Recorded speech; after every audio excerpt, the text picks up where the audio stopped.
दोस्तों, आज हम कार्तिक माह के अध्याय 11 की कहानी सुनेंगे। तो चलिए शुरू करते हैं। एक बार सागर पुत्र जलंधर अपनी पत्नी वृंदा सहित असुरों से सम्मानित हुआ सभा में बैठा था।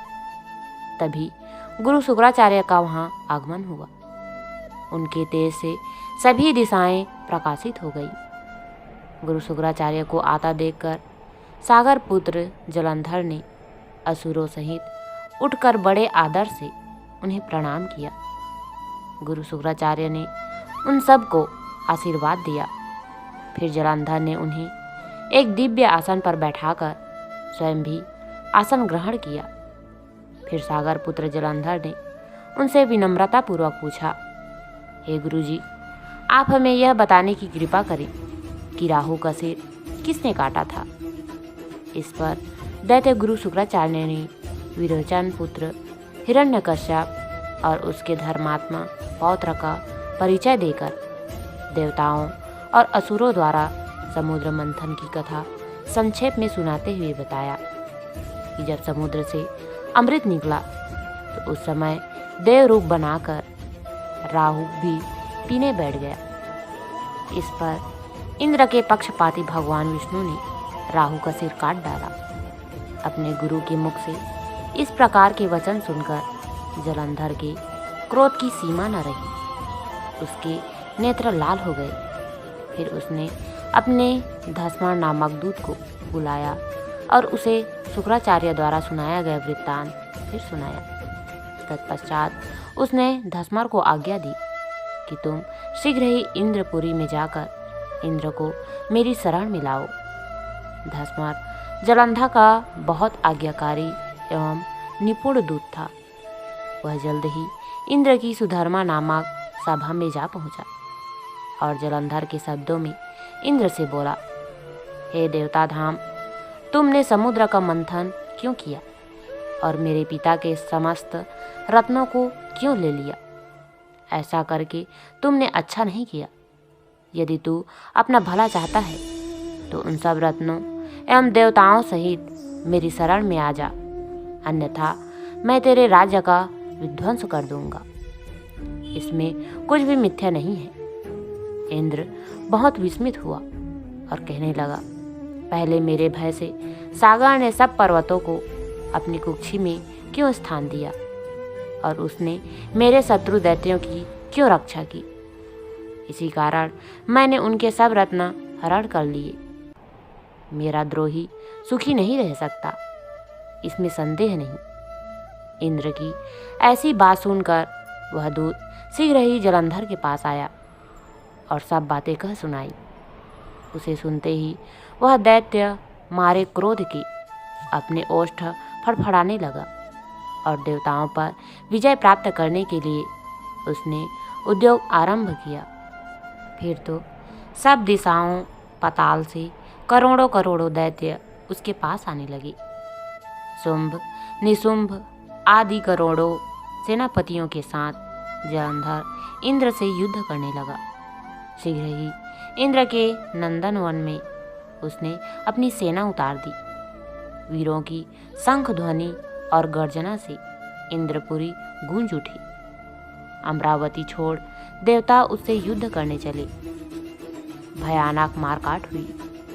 असुरों के गुरु आचार्य शुक्र अपनी मृत संजीवनी विद्या से और देवगुरु बृहस्पति द्रोणागिरी से औषधि लाकर जियाते रहे। इस पर जलंधर ने क्रुद्ध होकर कहा कि मेरे हाथ से मरे हुए देवता जी कैसे जाते हैं? जियाने वाली विद्या तो आपके पास है। इस पर शुक्राचार्य ने देवगुरु द्वारा द्रोणाचार्य से औषधि लाकर देवताओं को जियाने की बात कह दी। यह सुनकर जलंधर और भी कुपित हो गया। फिर शुक्राचार्य जी ने कहा, यदि शक्ति हो तो द्रोणागिरी को उखाड़कर समुद्र में फेंक दो, तब मेरी कथन की सत्यता प्रमाणित हो जाएगी। इस पर जलंधर कुपित होकर जल्द ही द्रोणागिरी पर्वत के पास पहुंचा और अपनी भुजाओं से पकड़कर द्रोणागिरी पर्वत को उखाड़कर समुद्र में फेंक दिया। यह तो भगवान शंकर का तेज था, इसमें जलंधर की कोई विचित्रता नहीं थी। तत्पश्चात यह सागर पुत्र युद्ध भूमि में आकर बड़े तीव्र गति से देवताओं का संहार करने लगा। जब द्रोणाचार्य जी औषधि लेने गए तो द्रोणाचल को उखड़ा हुआ शून्य पाया। वह भयभीत हो देवताओं के पास आए और कहा कि युद्ध बंद कर दो, जलंधर को अब नहीं जीत सकोगे। पहले इंद्र ने शिव जी का अपमान किया था। यह सुन देवता युद्ध में जय की आशा त्याग कर इधर उधर भाग गए। सिंधुसुत निर्भय हो अमरावती में घुस गया। इंद्र आदि सब देवताओं ने गुफाओं में शरण ली। दोस्तों, कहानी में आगे बढ़ने से पहले ये जान लेते हैं कि जलंधर कौन था, आखिर उसके पिता कौन थे और उनका विवाह किससे हुआ था। दोस्तों, जलंधर को शिवपुत्र और सिंधुपुत्र कहा जाता है। पौराणिक मान्यताओं के अनुसार जलंधर की उत्पत्ति शिव जी के क्रोध से हुई थी, इसलिए उन्हें शिवपुत्र जलंधर कहा जाता है। जलंधर को सिंधुपुत्र भी कहा जाता है और यह नामकरण भगवान ब्रह्मा द्वारा किया गया है। जलंधर के जन्म को लेकर पौराणिक कथा भी खूब प्रचलित है। वहीं कई पौराणिक ग्रंथों जैसे पद्म पुराण, शिव पुराण और स्कंद पुराण में भी जलंधर का वर्णन मिलता है। जलंधर को दैत्यराज जलंधर के नाम से भी जाना जाता है। चलिए जानते हैं सिंधुपुत्र जलंधर के जन्म, विवाह, युद्ध और मृत्यु से जुड़ी संपूर्ण कहानी के बारे में। कौन था जलंधर, कैसे हुआ उसका जन्म? महादेव ने गुरु बृहस्पति के अनुरोध पर इंद्र के प्राणों की रक्षा के लिए अपनी क्रोधाग्नि को समुद्र में डाल दिया। यह ऐसा स्थान था जहाँ समुद्र और गंगा का मिलाप होता है। इसे ही आज गंगा सागर कहा जाता है। शिव के क्रोधाग्नि से समुद्र से एक बालक की उत्पत्ति हुई।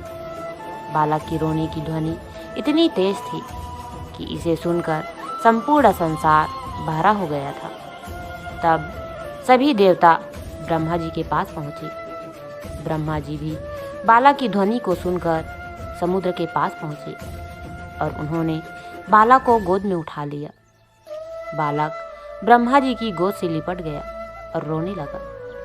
यह देख ब्रह्मा जी की आंखों में आंसू आ गए। ब्रह्मा जी द्वारा बालक का नामकरण किया गया। ब्रह्मा जी ने बालक का नाम सिंधुपुत्र जलंधर रखा।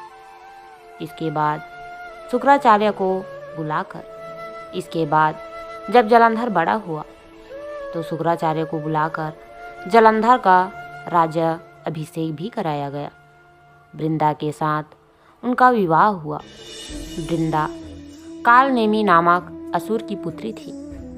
वृंदा भले ही असुर की पुत्री थी, लेकिन वह भगवान विष्णु की परम भक्त थी। जलंधर आगे चलकर असुरों का शासक बन गया। उसे दैत्यराज जलंधर कहा जाने लगा। कहा जाता है जलंधर के पास जो भी शक्तियाँ थीं, उसका रहस्य उसकी पत्नी वृंदा की पवित्रता थी। वृंदा के पतिव्रत धर्म के कारण देवता भी जलंधर से जीत नहीं सकते थे।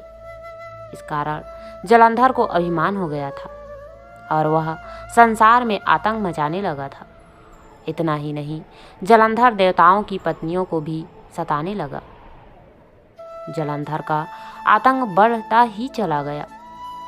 वह कैलाश पहुंचकर पार्वती जी को भी अपने अधीन करना चाहता था। इस पर शिव जी क्रोधित हो गए, जिस कारण महादेव और जलंधर के बीच युद्ध भी हुआ। लेकिन जलंधर की शक्ति के कारण महादेव का हर प्रहार विफल होता गया। जलंधर की हार उसकी पत्नी वृंदा के पतिव्रता भंग होने के बाद ही निश्चित थी। इसलिए भगवान विष्णु जलंधर का रूप धारण कर वृंदा के पास पहुँचे। वृंदा को लगा कि ये जलंधर है। वह भगवान विष्णु संग पति जलंधर जैसा व्यवहार करने लगी और इस कारण वृंदा का पतिव्रता धर्म भंग हो गया। इस तरह महादेव द्वारा जलंधर का वध किया गया।